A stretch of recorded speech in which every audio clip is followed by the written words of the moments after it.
Hello, and welcome to the first episode of my video cast slash podcast. What am I going to talk about? I'm scared. Um, my name is Morris Franco, or Dr. Morris Franco. I have my doctorate in clinical psychology, two masters, and a business degree. And I'm coming to you shirtless. I am wearing pants. Wearing pants. But yes, I'm coming to you shirtless. That was a bold decision I made 5 seconds ago.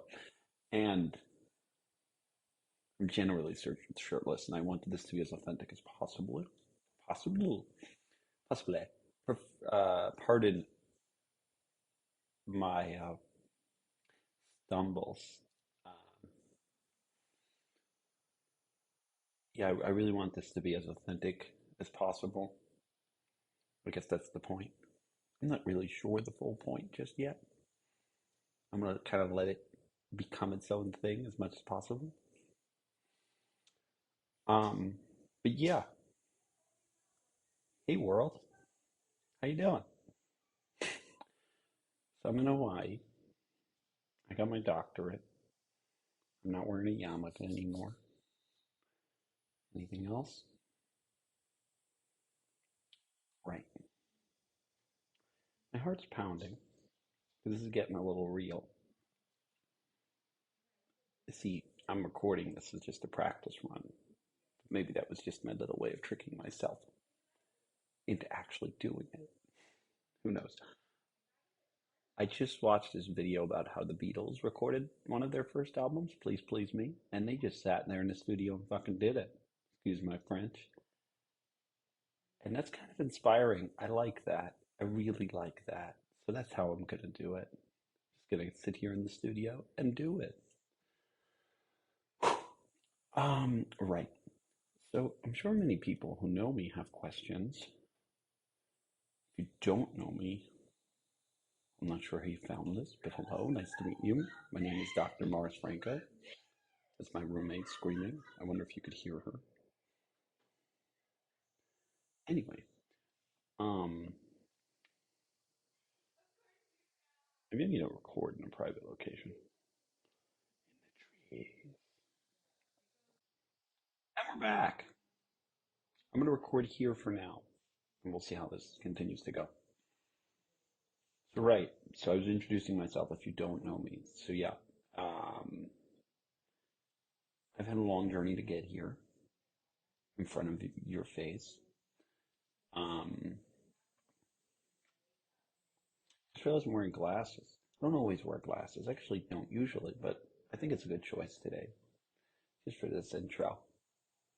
I'm feeling very much my doctor part today. So this is what, so the podcast, like video cast, is going to be called Where I'm At Now. I've been playing with calling it Magically Delicious, uh, inspired by, and not sponsored by Lucky Charms. No. But right, so Lucky Charms are like this marshmallow cereal that I loved as a kid. Even though I went to a religious Jewish school, I still ate gelatin infused cereal. More on that later. And it was delicious. And as I've grown, I've learned that cereal is full of bullshit ingredients, like high fructose corn syrup. That's not so magically delicious. And I've discovered that while I'm an adult who can make choices, and sometimes I do choose to eat cereal because cereal is delicious, I don't think it's ethical to market to children that things are magically delicious when they contain not so magic ingredients. I think it's part of a bigger problem, and it's one of the my goals of this podcast to just call out fucking bullshit when I see it. And and all the things that say they're magically delicious and aren't exactly. You might think, come on, man, everybody knows cereal's bad for you. Do they? Do we? Do we care? I'm not here to rant about cereal, but the concept, really important one, it's going to be a key one to anything I talk about, is this idea that the world can be magically delicious. I am living a life that I think is full of magically delicious things, but much of what you've been sold and told is not magically delicious at all. It's actually sick and highly problematic. And we'll go through them and we'll explain them. And my hope is to inform, really. I'm not here as a psychologist. I'm not licensed as a psychologist. Um, I'm here as a human being with lived experience, a human being who hopes to share his knowledge and experience that maybe you can take and it can help inform your decision making process. You don't have to listen to me. You can say I'm just crazy and wrong and offensive. Just again, if I'm going to put this in the disclaimer, but if you or someone you know or love is in danger, please dial 911 or reach out to professionals who can help. I'm going to also put a link to Psychology Today in this because why not? It's a great resource to find psychologists. I am not here in the position of psychologist. I'm here in the position of human. Just here to talk about where I'm at now. And it's fucking scary to talk because it's part of that name where I'm at now. Because I don't know where the hell I'll be in 6 months. I don't know where I'll be next week. Well, physically, emotionally, mentally, I don't know. And so to put something out there into the world and say like, this is what I stand for, it's like a first impression. It's terrifying. I mean, holy shit. This can follow me forever now. You never take this back. Yeah, it's really scary and it stops people from talking. It's stopping me from talking. It stopped me from talking for a while. But part of what I've been trying to do is notice the walls that surround me, not the literal wall, but the walls, as if I lived, I lived at least in this bubble. And I think the Truman Show actually gives a lot of great analogies. So I'm on the boat out, going out. You would say, what do you mean, man? You're out. You made it. You're in Hawaii. No, no. The walls are really complex and interwoven. And many people are like, I forgive you. Do you forgive me? And I'm just like, why can't you come home and make things better? And I'm like, I don't even know what the fuck happened yet. I'm still in explorative investigative phase. I just have enough information to speak about it at this point. And that's terrifying. But it just feels right now. And now, in this being, I may, after one episode, say like, this is fucking crazy. I may not even post this. But it just feels right now. So I'm going to do this. And this is just part of how my flow is going to be. I'm going to try my best to commit to authenticity with you guys, which is terrifying, but just to being as real as possible, as much as I can. I'm scared. I am scared. I'm really scared. But that's what I want to do. That's what I'm out here to do. That's what I try to do in every aspect of my life. So I would especially try to do it here with a new audience, maybe, or maybe an old audience that's just, what is this crazy mofo up to? This is what he's up to. He's shirtless in Hawaii, starting a podcast, live video cast. I gotta get a better name. I'm thinking of what to call myself in this role. Again, I'm just human. Maybe human guide. I don't know. But you know, right? The disclaimer, like, just be safe. Don't. If you hurt yourself, I'm not taking any responsibility. Following my advice. I'm not giving advice, or I guess it can look like advice and sound like advice. I'm not telling you to do these things. I may even say the words, you should do this. Don't listen to me. Unless, of course, you find it to be helpful, relatable. That's another piece. Like, if you're out there, I'm just being like, hey, man, I went through this. I'm going through this. This is real. So, or at least you're okay. It's okay to feel sad. Okay to feel scared. As a human, especially as a man, to admit that I am scared. That's terrifying. It really is.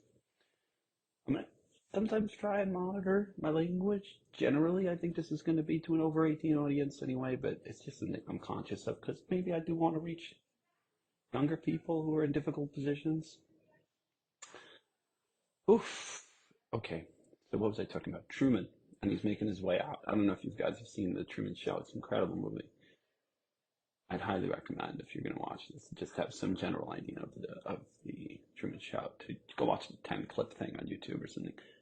I probably at this point posted. I'm recording this before posting anything, but I think at this point posted the little clip about Truman's best friend and also Truman's little goodbye. I'll get to that, but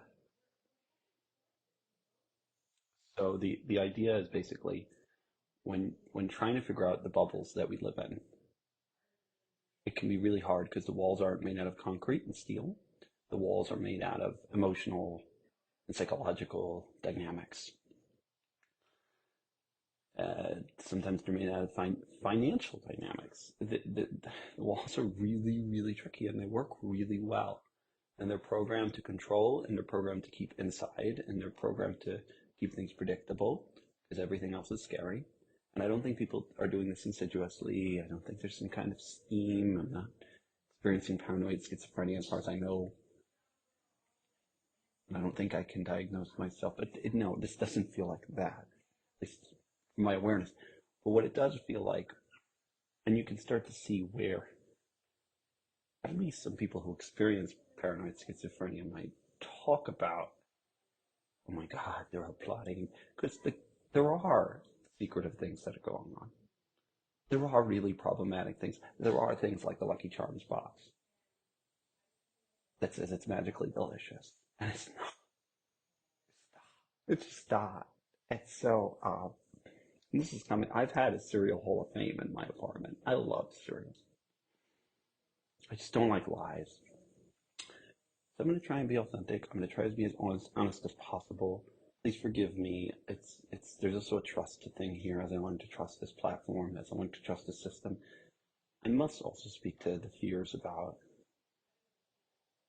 please don't harass my family. That's not cool. This is hard for them. It's got to be hard for them. I feel for them. I'm going to talk about them. I must. It's just part of the experience. Um, and you might think I'm a terrible person for doing such things, but what I'm going to ask is please don't harass them. It's not nice. And you probably, I don't know. The way these systems work, and I'll explain them, you're not going to listen to what I say. I may not help anyone. This might be just causing more problems than good. Definitely a fear. But it also feels right. So I'm going to keep going. Keep going. Even through the storm. So Truman's on the boat and he's going through this hurricane. And the walls, basically, that are keeping Truman, he's like this man who's in a manufactured reality. And the walls that are keeping him inside look like vistas, like the oceans on my left. It's gorgeous. So it looks like, I'm not going to show you because some people could photolocate, apparently. I don't think you could photolocate this room. This is too generic. But right, my view of the ocean. And so, it's gorgeous. And so, this is February 7th, by the way. It's like 70 and sunny. So the way it works, so Truman is this man in manufactured reality. He doesn't know it his whole life. And he starts as he hits a certain age to get hints towards it. And he's freaking out. He's like, what do you mean? Is this all fake? He was basically part of a giant TV show from his birth. And he starts to find out the characters all start to try to manipulate him to believing he's just seeing things and hearing things, as an entire town try and manipulate him into gaslight him into not believing his own feelings and the truth, really. And eventually he just says, screw it, I'm getting on a boat. I'm going to go for the exit. So he's on his way out. And he's afraid of, they programmed him to be afraid of the water. I think they may have killed his father in a boating accident or something. I just watched a movie, but he's on his way out in this water, you know, trying to get to Fiji, I think. And he, uh, he bathes in, basically eventually, after nearly dying in a manufactured storm, which is so sick, he makes it to the wall. And his boat quite literally crashes into the horizon. What looks like should be sky is made out of cardboard. Right, so that's the wall. Now, Truman doesn't know what the wall's made out of. He can theorize, but he doesn't know until he literally takes the boat and hits the wall. And then the wall cracks, because it's made out of styrofoam or whatever the hell, or cardboard, or whatever the hell that wall was made out of. And so that's where I come in. I'm a man who's leaving something that was quite manufactured. It's not necessarily true, but it was quite manufactured. And there's no way to fully know when you're in it, like a fish in water or like Truman in his little bubble. There's no way to know what you're inside. A fish in a glass bowl might even be better. But there's no way to know what you're in until you take the boat and try and leave. Another fantastic analogy is Moses. In biblical analogy here. God didn't tell Moses right off the bat to like, hey Moses, go tell Pharaoh to let my people go. No, that's not how it started. God was like, Moses, go ask for a 3-day vacation to celebrate your religion. 3 days to see if you have religious freedom. And Moses goes to Pharaoh, and Pharaoh's like, who is this God? No, you don't have religious freedom. And he doubles down on the people and punishes them for even asking, and they all hate Moses. It's quite the scene. And, right, it makes one question. Oh, sorry. Moses asking Pharaoh literally makes him now more aware of the dynamic. Before, there was a chance that, oh, maybe Pharaoh maybe we're not slaves. Maybe we can have vacation. Maybe we just needed to ask. And when you ask, you find out. No, Pharaoh says, you are slaves, and now I'm punishing you for asking, so you're double slaves. Right.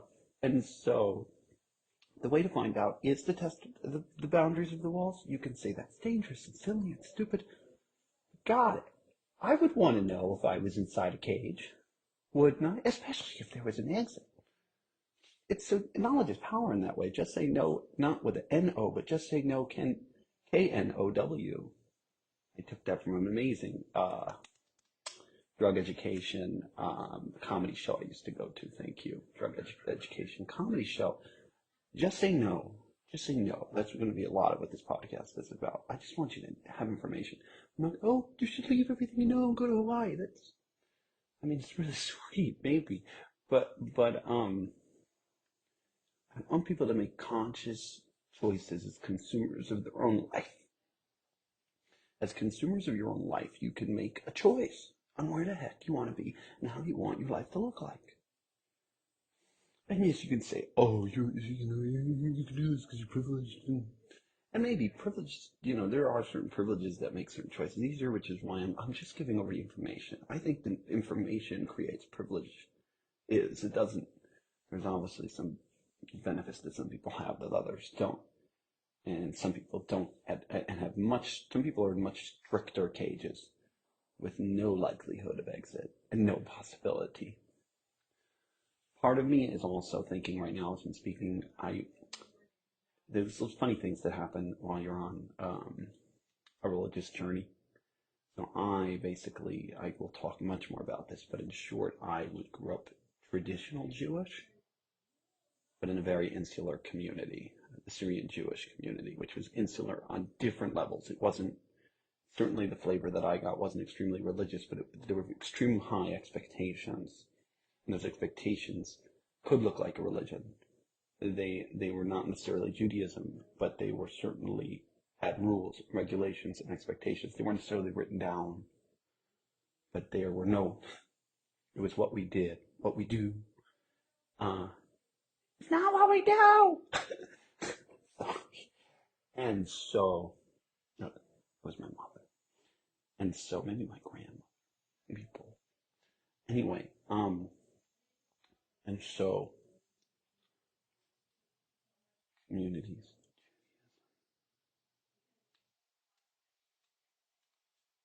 rules.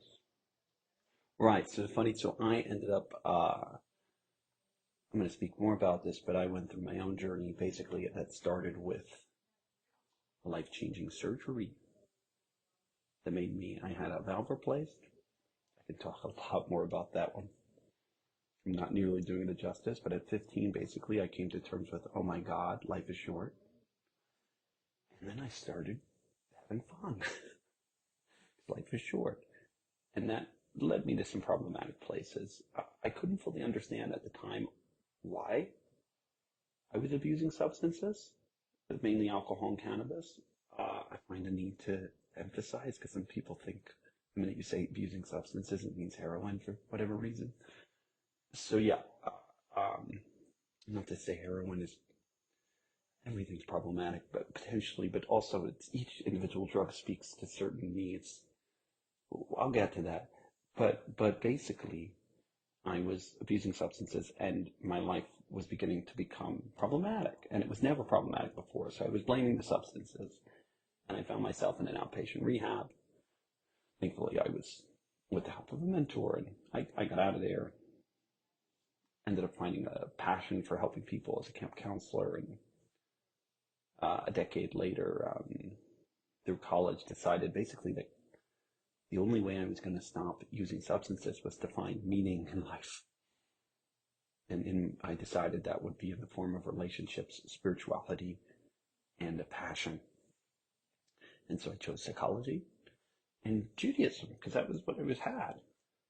Judaism, psychology, I found. I was like, this is a good route where I could still call myself maybe even doctor one day, still maybe do business things, and I get to help people. Cool. And so during that time, I actually got closer and closer to Judaism to the point where I decided to practice fully. I was integrating into an ultra-Orthodox community through certain Kiruv organizations. Kiruv is a very interesting word, a very interesting concept. I will dedicate an entire podcast to that word, but for all we need to know right now, it means to bring closer. So I was being brought closer to Judaism and eventually became a fully practicing ultra-Orthodox Jew. And that created a lot of conflict at home. And I'll talk about that too. What I didn't realize was that in choosing ultra-Orthodox Judaism, I was not choosing the rules of where I came from. I was actually breaking out of a different religion that I had no idea I was even a part of, which I should have. Maybe that's on me, but I started to bump into some of those walls that I'm talking about. Whether it was asking my mom to make changes in the cooking, to just not being able to attend or feeling comfortable attending certain events because they weren't in accordance with Jewish law. And that really upsetting certain people, mainly my family, mainly my mother. So that was really intense and aggressive time period in my life. I was like, wait, God. I was like, well, wait, family. What? Why do I have to choose? This is messed up. Does everyone go through this? And so, navigating that dynamic while navigating a doctorate program and the beginnings of my own therapeutic journey, I was like, wow. But bravo, I did it with the help of the great, well, and also problematic mentor, some cold dips, some runs, yoga, the Russian bathhouse in Coney Island. Shout out to Mermaid Spa. They have not sponsored this episode, but they are awesome. I wonder how big this will get. Like, maybe they don't want that shout out in here. I don't know. They were a good spa. They're old. People know about it. And anyway, no bad parts. It's a book by Richard Schwartz. On my counter, I'm looking at it. No bad parts. We're going to talk a lot about parts work too. Parts work? is an idea that human beings are multiplicity or multiples. There are a lot of different parts inside of us. I have my doctor. I have the man who was religious, and the part of him that's still in there, in a way. I have this little kid inside who just wants to eat pizza and play video games. I got the little older kid who just wants to go skiing. I got the little older kid who just wants to be drinking. I got this dude. Right. So we got different parts, and you'll see different parts when you come out. I may even indulge in parts work like in front of you guys, like show what parts work conversations look like. Um, that's what I do hope to do. Well, again, this is not in any way or form replace clinical psychology. I can provide education on what I do know and what I have learned. No, I didn't learn parts work in school. I've had to learn it on my own therapy and my own readings. I did learn some things, and I'll talk about that. I also learned a lot just surviving school, which was really sad, honestly. It's really sad. I'll talk about that too, or at least I want to. That's a scary topic for me, certainly. My shoulders tense up. And it's a huge part of the reason I'm currently not pursuing licensing at this very moment. Not to say I won't, just that I'm not right now, because it was just a huge part of the reason I left. It's just my shoulder neck tension from work stress was so high. I mean, I was raised in New York City, Brooklyn. That's intense. I mean, the place I was, the community I was such a formality. Like, maybe if you want to de-stress, you go to the Jersey Shore, live there. But, like, the energy of Brooklyn. And even in Brooklyn, I lived near the beach. But just, it did high, high, high expectations, financial expectations, no matter where you live. It's just part of it. Particularly as a man, particularly in the community I came from, particularly in the subset of that community that I was in, which some people refer to as either jet set or HL. I will at some point break all those down too. I am excited to do that breakdown. People know it within the community, but they don't talk about it. Also, people don't talk about the community to other people. It's scary, dangerous. It's one of the walls. We don't need no education. Um, right.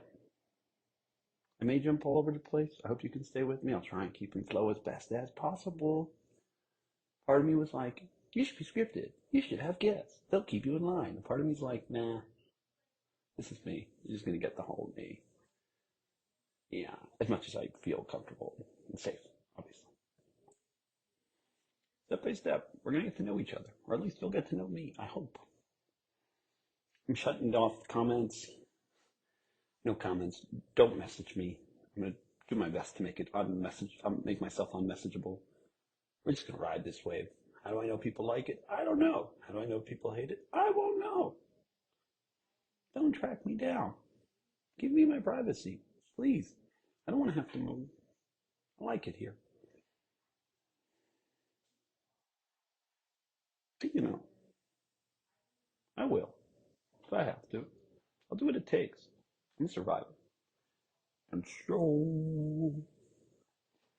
I'm going to keep this episode to an hour, so we're going to see what we can fit in. My name is Morris.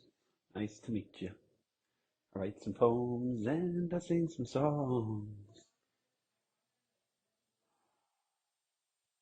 That was a little Hey Jude.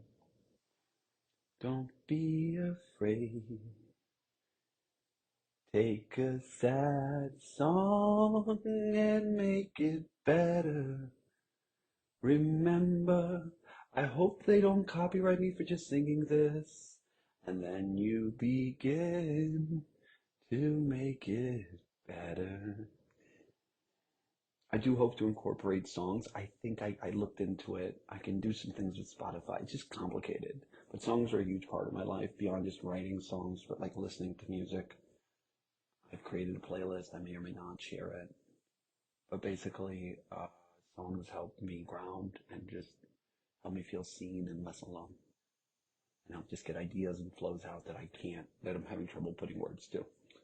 But I've been blessed with the gift of gab. I can speak, and so I will.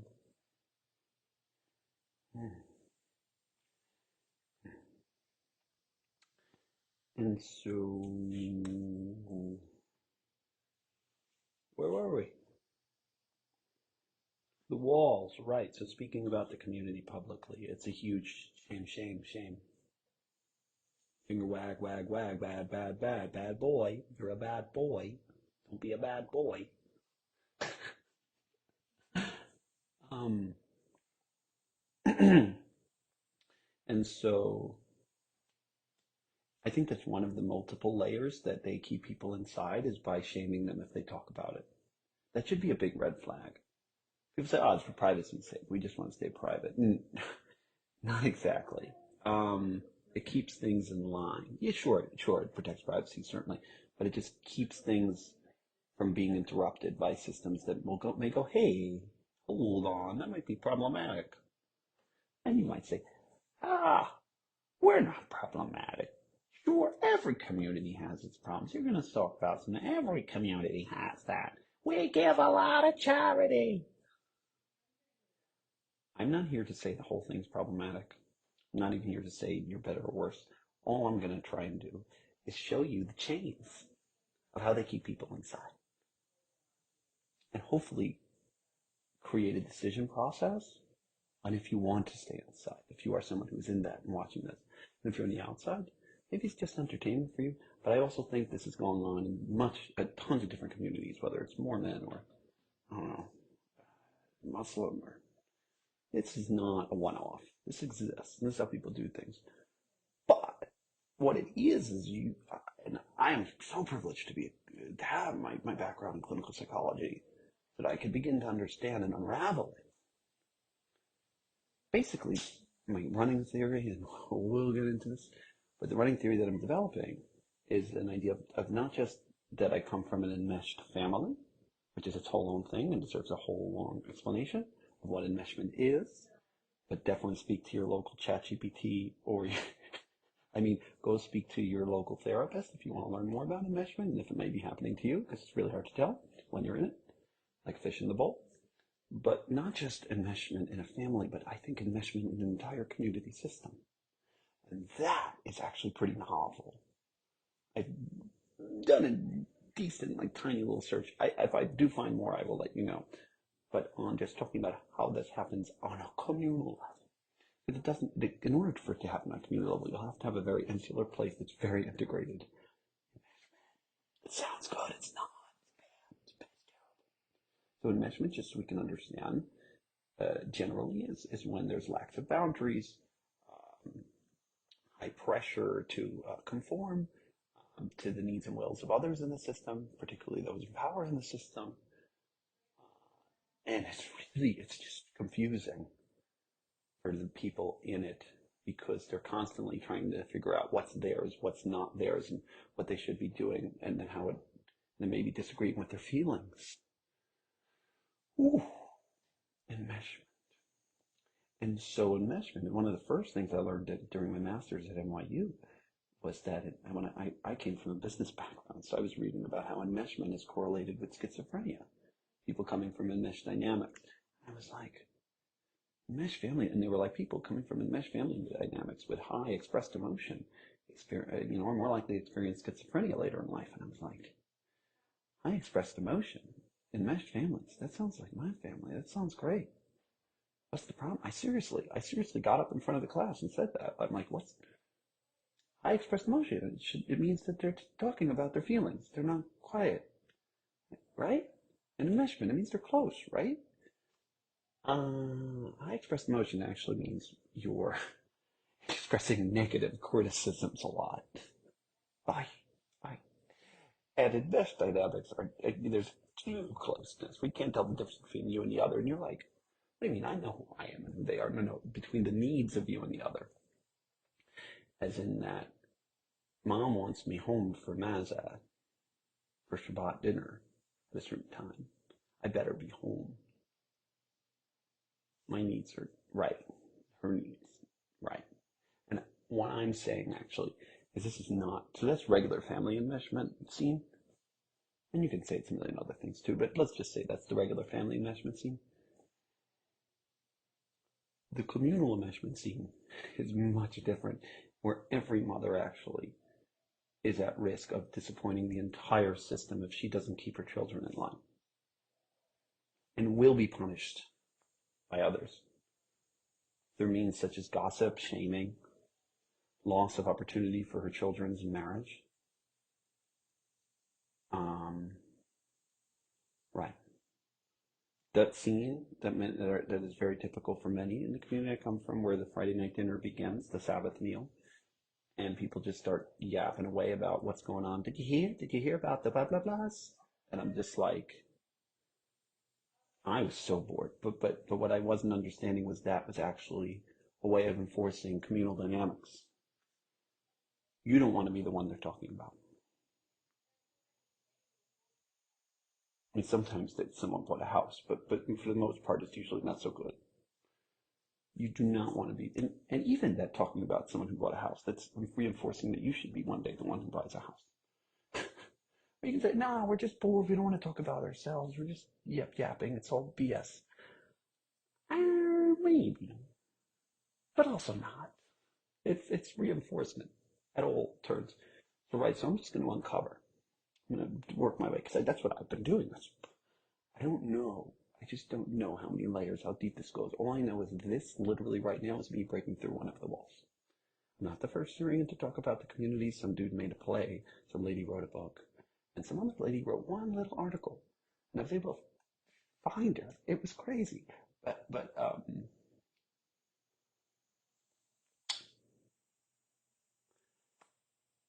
don't know if anyone's talked about it in this way. And so I'm excited to be one of the first in that way. Also, kind of terrified. Kind of scary. I'm already, like, basically have no support from the place I come from. That's part of why I am brave enough to do this. And those that can still support me, I feel, will support me through this. And if they don't, I'm ready to, I don't feel like I need them. I love them deeply. But I'm ready to lose it all based on just chasing this idea of like truth. I mean, maybe it's dumb, but like truth inside my heart.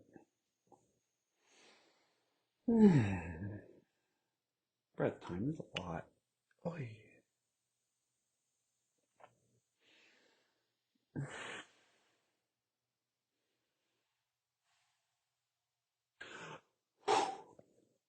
Okay. Yes, men too experience emotions. And so, right, so I will be talking about mental health as well. I'm hoping I was just going to do that, but for me, that's kind of boring and it's just not me.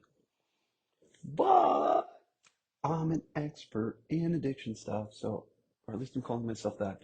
But I've had years of personal lived experience since at least 2013, and I've been researching it on my own and professionally since 2017. So at least 7 years of professional research, consultation groups, trainings, some of the best leaders in the whole field, particularly in the field of harm reduction psychology, which is most people think of harm reduction as just like needle exchanges for whatever reason.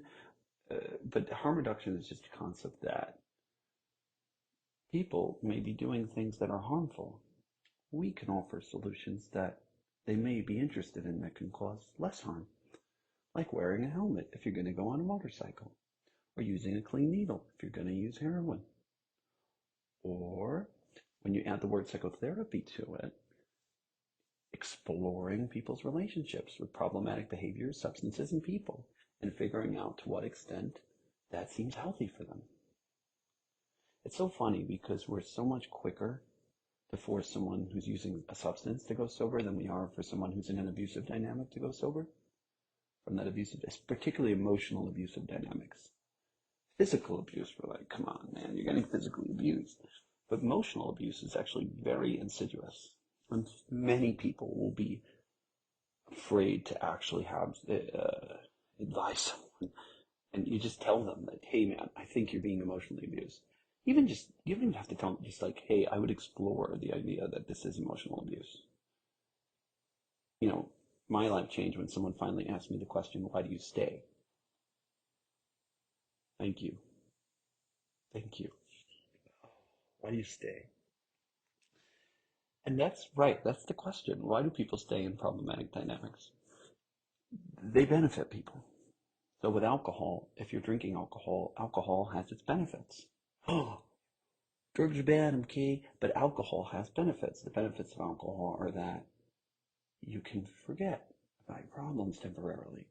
You can feel confidence in a club, bar, party. You can be more social. You can, I don't know, feel good. Right. Alcohol. Alcohol also has problems. It, most people can name the problems of alcohol. I don't really need to educate you on them, but we can go through them. They have costs, such as literal expense, money, physical damage to your being, emotional damage to your relationships, damage to your mind, right? That list goes on. But when we spend too much time talking about that list, we ignore the reality that is that people continue to make this choice. And it's not just because they're dumb or morally disgusting or something, and it's not just because they have a disease.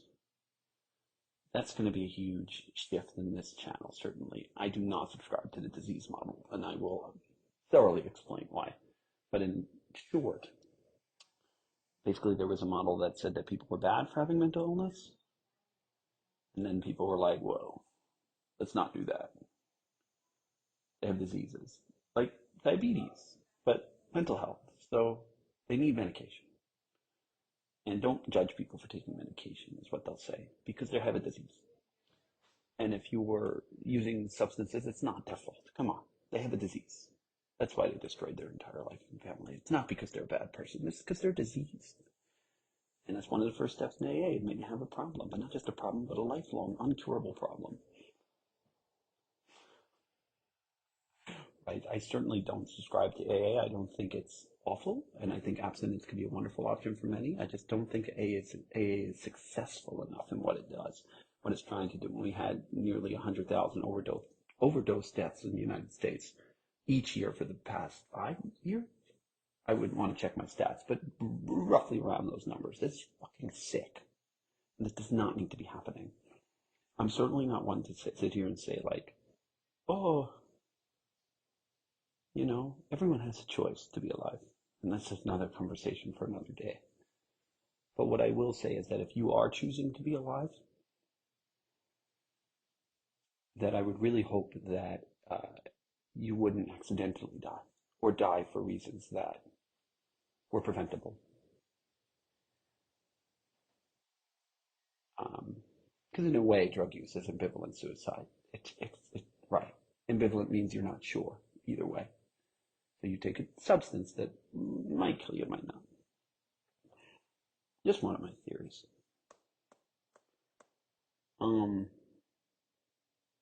Right. So disease model. So people are now we have diseases.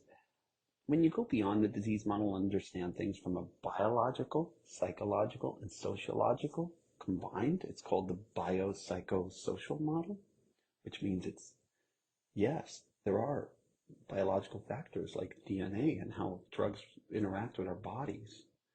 But there are also trauma-related factors, psychological, and the ways we related to people in our life, and social factors of the communities and societies we live in that impact all of this. And it's all happening at the same time. This isn't a nature-nurture argument. It's both and all at once. It's really complex, but it's actually really simple. The first step is not admitting you have a problem. The first step is acknowledging that there's a reason you're doing this.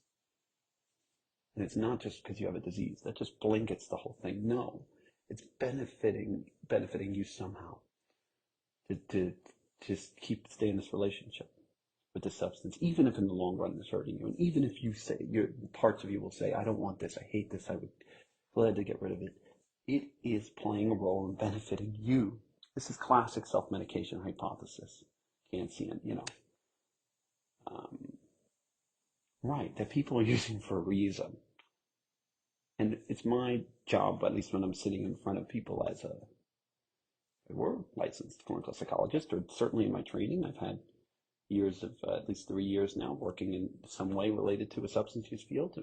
But even with severe mental health, when I'm sitting in front of someone, it's my job to figure out with them, how is this behavior or relationship or substance, how is it helping this person right now? What is bringing this person to participate in it? Why do they keep showing up to the show? Even if it's hurting them, especially if it's hurting them, why do they keep coming? And it's not just because they hate themselves. Maybe it is, but there's more to it. For the most part, people are looking to feel better. And I'll say there, once we figure that out, then we could actually figure out alternatives. Like, oh, you have social anxiety and you drink? Guess what? Meditation doesn't have the side effects of alcohol, but it could also help you calm down. So can therapy. Oh, and it's not that simple. That's a really simple example, but it's usually much more complex. I like to use the Moneyball actually example. I think it's awesome, and I don't want to get too lost here in terms of time, but when people are replacing something, even if it's problematic, that's so near and dear to them, whether it's a family member who is abusing them, a substance they are in an abusive relationship with, or a place that they can no longer participate in, or a job, whatever it is that's making them not feel integral or whole within themselves, or it could be literally killing them. In Moneyball, this movie about a baseball team, stick with me. They were about to lose their best player because they didn't have the money to afford him anymore. They're about to lose Johnny Damon, the Oakland A's, and they couldn't pay for his contract. But what did they do? Johnny Damon. So they realized that Johnny Damon was not just Johnny Damon, but he was just really a set of statistics for the most part. And when you break him down by statistics, as in what does he do for our team? He scores runs. Well, guess what? Maybe you'll never be able to afford another Johnny Damon or get lucky enough to draft one. But you could find 4 cheap players that do the same thing. The first step is just figuring out what Johnny Damon did beyond just his name. And yes, he brought fans to the seats with his name. That's important too. Every factor is important. From the high of the joint to smoking the joint to watching it burn, there's a million reasons people get high. And just understanding them can help us learn more. So that's harm reduction in a nutshell. Harm reduction psychotherapy, at least. There's much more to it.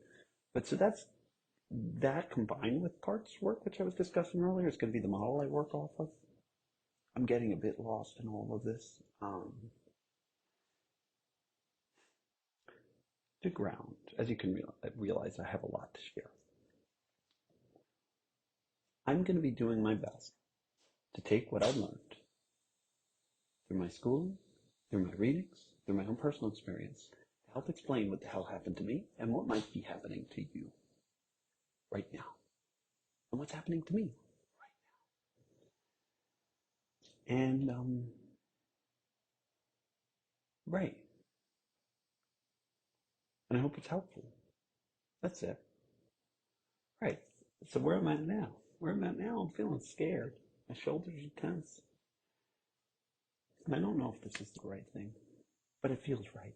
So I'm going to do it. So this is episode 1. We'll go from here.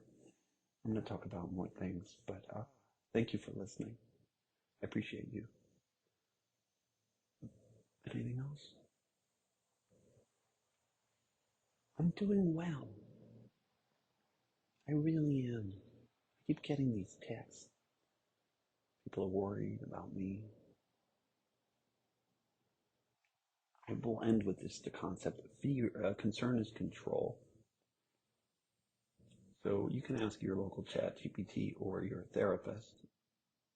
But concern is control is a form of manipulation where people who are losing control of a person that is important to them, they will feel it. It's unconscious, but they will feel concern for the person and let them know about that concern in order to get the person, in order to manipulate the person into giving in. So that might look like, we're worried about you. Come home. We miss you. And then it's so sick because it puts the person on the other end of that concern as control in a position of defensiveness, because suddenly they're defending their own mental health, which is so complex. I promise I'm healthy. Like, right. And then not only are they defending their own mental health, but the power position, it puts them in this, that they're okay and you're not suddenly. And it usually occurs when they're losing control of you. So likely, if they're losing control, you're going to be in a position that's raw, that is vulnerable, and actually needs help. It's not that kind of help. No, no, no. What you're looking for is support and love and someone to tell you, hey, whoa, whatever you're doing sounds radical, but I'm here for you in any way you need. I fucking love you, man. And good for you. Keep it up. Let me know how I can best support. That's support. Obviously, you can, but well, if my friend was walking off a cliff, I shouldn't text him that. And, you know, there could be exceptions. We can have a longer conversation about that. But basically, I'm not blaming. From the inside, and looking at what I'm doing, it could seem terrifying, scary, and stupid. And sometimes it feels that way, but for the most part, it feels healing. And this has been a huge part of my healing. It's freeing. It's exciting. I feel alive. I really do. And so, yeah, hopefully I can share some of that aliveness with you. If you want to feel some, if you want to taste it, that's maybe my little attempt. Can life be magically delicious? Yes. I think. I think. I'm hopeful. And I think I'm experiencing it right now. So I hope you have a wonderful day. This has been Dr. Morris Franco signing off. Thank you for listening.